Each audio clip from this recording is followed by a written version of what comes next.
Bon, la première leçon portera sur les primitives. Les primitives, c'est que vous devez savoir, nous avons deux tableaux. Nous avons deux tableaux. C'est important de maîtriser les deux tableaux avant d'aller faire l'exercice de primitives. Voilà. Donc, chers abonnés, vous concentrez-vous de d'abord maîtriser le tableau. On devait d'abord maîtriser le tableau. C'est le tableau qui va nous permettre à la suite de faire des TD. Voilà. Donc, c'est ce, je vous explique le tableau. Là, ici, en primitive de fonction usuelle. Primitive de fonction usuelle. Ici, nous avons la fonction f.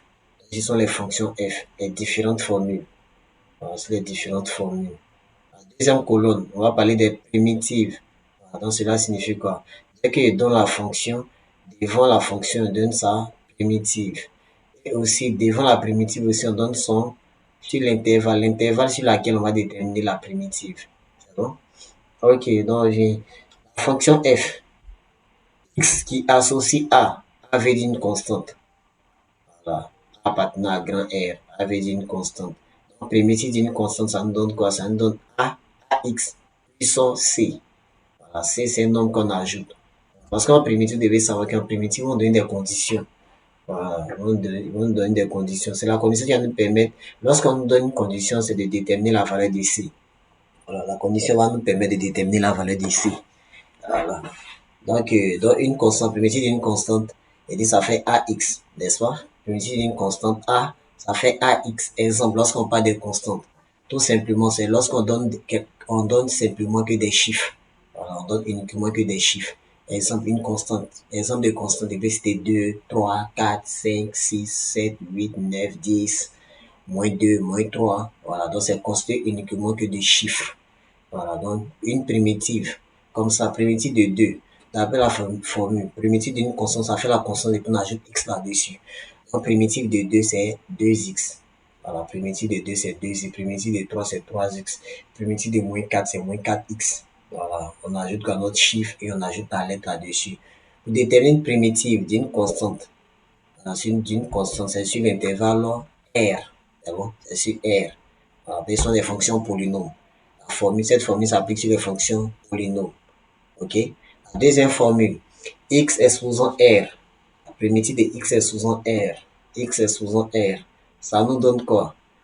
Ça nous fait bas de fraction R au numérateur sur R plus 1.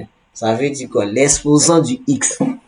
L'exposant du x qui est là, on l'écrit au dénominateur, on met une barre de fraction en mettant au numérateur, en mettant 1 au dénominateur. On fait l'exposant de notre x plus 1 au dénominateur. Donc, ça fait R plus 1 multiplié par le X lui-même. Le X lui-même, on va ajouter plus 1 là-dessus. Voilà, donc plus 1 plus donc constante C. C'est bon? La seconde formule. 1 sur X exposant R pour primitive. Ici, qu'est-ce qu'on constate? X exposant R se trouve au dénominateur. Voilà. Or, la formule qui est ici, le X est linéaire. Quand il est linéaire, il se trouve au dénominateur. On dirait que lui, son dénominateur, c'est 1. N'est-ce pas? Et lorsqu'on inverse les deux, le 1 passe au numérateur, le x est souvent R passe au dénominateur. Qu'est-ce qu'on fait? Ça donne comme primitive moins 1 au numérateur sur R moins 1 multiplié par x est souvent R moins 1 plus la constante C. On doit faire la différence entre les deux. Lorsque le x exposant se trouve au dénominateur, voici la formule. Donc c'est sa formule qui est là. Ça fait moins 1 au numérateur de R moins 1 multiplié par x est souvent R moins 1 plus la constante C. C'est bon? Troisième formule. 1 sur racine de x. La racine de x. Au dénominateur, cette fois-ci au dénominateur, nous avons racine de x. 1 sur racine de x, ça nous donne quoi? Ça nous fait 2 racine de x puissance c. Donc, c'est la primitive de la fonction. Voilà. Donc, qu'est-ce qu'on constate? On voit qu'au numérateur, c'est 1. Voilà. Retenez ça bien. Voilà. Les formules au numérateur, que ce soit racine de x au dénominateur. Au numérateur, nous avons 1. Que ce soit x exposant r au dénominateur, au numérateur, nous avons 1. C'est bon? Toujours, on doit avoir 1. Ça va? Ok. Primitive. Primitive de cosinus de x. Primitive de cosinus de x, ça fait sinus de x. Donc la primitive est différente de la dérivée. Voilà, si vous vous rappelez bien, lorsqu'on faisait le cours sur la dérivabilité, voilà, qu'on apprenait la dérivée en première. Lorsqu'on apprenait à dériver en premier, quand on disait de dériver cosinus de x, on mettait cosinus de x égale à moins sinus de x. Voilà, mais au niveau des primitives, c'est le contraire. Voilà, primitive de cosinus de x, ça nous donne sinus de x. Voilà. Donc, si cosinus de x, c'est le contraire, lorsqu'il s'agit des primitives, cosinus de x donne sinus de x. Donc, lorsque je viens sur moins sinus de x, primitive, on va trouver quoi? Moins cosinus de x. D'accord? Voilà, donc c'est la différence qui est là. Voilà, donc quand c'est sinus de x, on trouve moins cosinus de x. Donc c'est cosinus de x, on trouve sinus de x. Ça va? Ok. Maintenant, nous avons l'autre formule. 1 sur cosinus carré de x. 1 sur cosinus carré de x aussi égale à 1 plus tangente carré de x. Voilà, c'est aussi égal à 1 plus tangente carré de x. Voilà, donc les deux formules vont ensemble. Donc comme primitive, nous avons tangente de x. Voilà, dans la primitive, nous avons tangente de x. Mais la formule, regardez bien la formule. Regardez bien la formule, c'est 1 plus tangente carré de x. Voilà, donc si lors d'un exercice, on me donne moins 1 moins tangente carré de x, ne soyez pas perdu. Qu'est-ce qu'on va faire? On va mettre quoi? Moins un facteur. Voilà, donc on doit toujours s'arranger à trouver cette formule. C'est bon? Voilà, ça nous donne tangente de x. Ok. La dernière formule de ce tableau. 1 sur sinus carré de x égale. C'est aussi égal à 1 plus cotangente carré de x. C'est égal à moins cotangente de x. Voilà, c'est égal aussi à moins cotangente de x. Voilà, ça, il faut maîtriser, il faut connaître ça par cœur. Voilà. Parce que de nos jours, les sujets de bac sont formés sous forme de APC.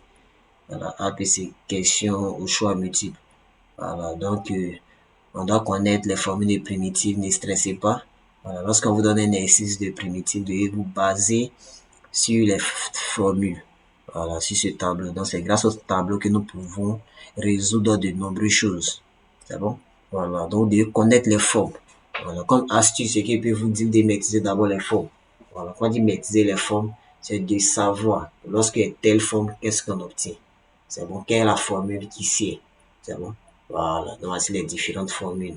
Il y a lorsque le x est linéaire, voilà, il y a où il se trouve au dénominateur, il y a où quand c'est racine de x se trouve au dénominateur, et puis au niveau des cosinus. Voilà, au niveau des cosinus. Ok, c'est bon. Au niveau des cosinus, sinus, tangente carrée, tout ça. Ça va? Voilà. Donc nous allons aller sur le deuxième tableau. Nous allons aller sur le deuxième tableau. Nous allons aller sur le deuxième tableau. Ok, deuxième tableau. Quelle est la différence entre le premier tableau et le deuxième tableau? Le premier tableau, ce sont des fonctions simples. Voilà, genre x seulement, c'est bon. Par contre, le deuxième tableau, ce sont les fonctions composées. Voilà, ce sont les fonctions composées. On peut avoir polynôme, voilà, polynôme, voilà. Donc, c'est la différence qui est là, c'est bon. Donc, ici, le deuxième tableau, la fonction u' fois u exposant r, u' fois u exposant r a pour primitive 1 sur r plus 1 fois u exposant r plus 1. Ici, qu'est-ce qu'il constate? Regardez la première partie, fonction f, la fonction f. Nous avons u' fois u exposant r, n'est-ce pas? Concernant la primitive, on va qu'on s'intéresse uniquement à l'expression de u exposant r. C'est bon? On s'intéresse uniquement à l'expression de u exposant r. C'est-à-dire qu'on fait figurer le u'. Voilà, pour pouvoir retomber sur notre formule. Bon? Voilà. Mais pour donner la primitive, on s'intéresse uniquement à u exposant r. Bon? À u exposant r. Donc, on fait rien avec le u'. Donc, ça fait 1 sur r plus 1. L'exposant de notre u là. Le dénominateur, on ajoute plus 1 là-dessus. Donc, 1 sur r plus 1 multiplié par u exposant r plus 1. C'est bon? Voilà, ça c'est pour la première formule. La deuxième formule, u'. U' sur u exposant r. Voilà, c'est même chose avec l'autre formule. Des choses, des primitives simples. On a dit 1 sur, nous avons parlé de 1 sur x exposant r. Vous voyez un peu? Ici, c'est u' sur u exposant r. Donc, ça sera la même formule. Ça va faire moins 1. Moins 1 au numérateur, au dénominateur r moins 1 fois u exposant r moins 1. Voilà, r moins 1. Ok? Là, ici aussi pareil, on fait rien avec le u'. On travaille uniquement avec l'expression u exposant r. C'est bon? Dans l'autre formule, u' sur racine de u. Ça nous donne quoi comme primitive? 2 racines de u. Donc, c'est la même chose avec l'autre. Voilà, c'est la même chose avec la formule 1 sur racine de u. 1 sur racine de u. Pareil. Voilà. Maintenant, lorsqu'on a U', cosinus de U, ça nous donne comme primitive sinus de U. Ah bon, sinus de U. Voilà. Maintenant, ici, cosinus de facteur de AX plus B. Nous avons cosinus de AX plus B. C'est bon?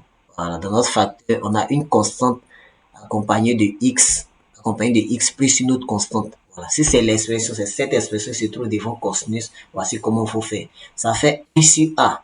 Ça veut dire on prend l'exposant, le nombre qui multiplie le X. On met barre des fractions. Le nombre qui multiplie le X, on le met au dénominateur. Donc ça fait 1 sur A. C'est le nombre qui multiplie le X fois. On sait que quoi?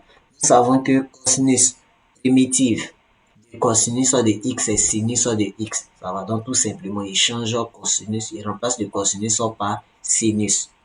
Alors, on remplace le cosinus par sinus. Alors, en mettant 1 sur A derrière. C'est bon? Ok. On va sur la formule de sinus. U', sinus de U, c'est égal à moins cosinus de U. Maintenant, si on vient ici pour sinus, sinus X plus B, c'est égal. On sait que la primitive de sinus est moins cosinus, n'est-ce pas? Ça fait moins 1 sur A. Voilà. Comme la primitive de sinus est moins cosinus, ça fait moins 1 sur A cosinus de AX plus B. Tu comprends? Voilà. Donc, voici la seule différence. Ce sont les mêmes formules. Voilà. Quand c'est pour cosinus, ça fait 1 sur A sinus. Voilà. Quand c'est pour sinus, ça fait moins 1 sur A cosinus. On ajoute l'expression qui est dans la parenthèse, on ajoute ça là-dessus. C'est tout. C'est bon?